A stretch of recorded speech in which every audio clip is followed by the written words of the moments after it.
A major Microsoft outage left thousands unable to use its flagship search engine Bing on Thursday morning, with the technical issues also appearing to affect DuckDuckGo and ChatGPT.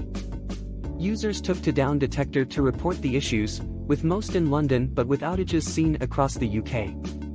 Microsoft has not commented on the issues, which left many Bing users facing an error page and the message, "It's not you, it's us," alongside a sad-looking panda that had dropped its ice cream.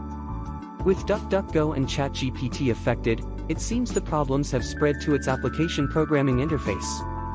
On X, formerly Twitter, DuckDuckGo wrote, "Announcement: We're currently experiencing an issue with DuckDuckGo search that might prevent you from getting results. Thanks for your patience while we get our ducks in a row." OpenAI, which owns ChatGPT, has said it is investigating the issue.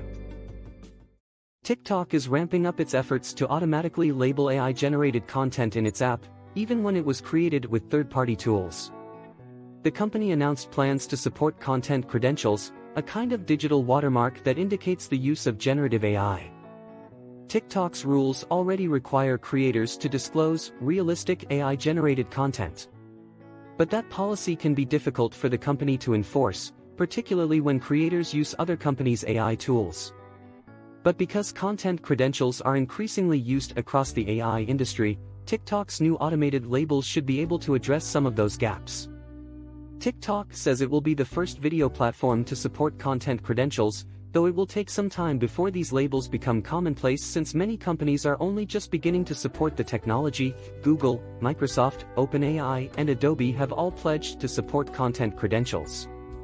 Meta has said it's using the standard to power labels on its platform as well.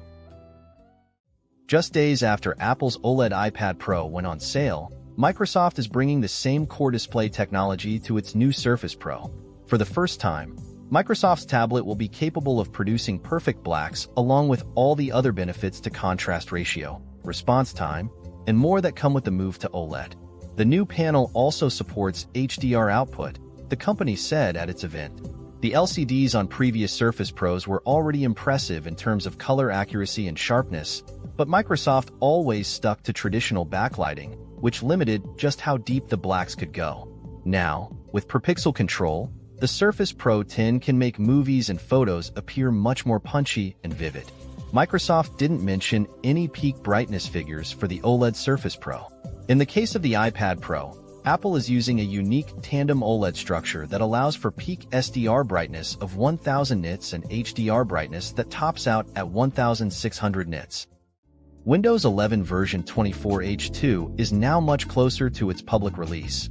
Microsoft shipped the update to testers in the Release Preview channel, which is the last stage before general availability. Release Preview updates traditionally land much more polished, making the channel appealing to customers who want to try the upcoming features without the risk of encountering heavy bugs. Windows 11 version 24H2 contains quite a lot of changes and new features. The best part is that not all of them require newer hardware, unlike the recently announced AI-based features. Some of the most interesting bits include support for HDR wallpapers, improvements for the quick settings flyout, better archive support, some AI-powered features for all, and more. Some under-the-hood improvements include Wi-Fi 7 support, Rust in the Windows kernel, sudo for Windows, a reworked energy saver, which will also be available on desktop PCs, and more.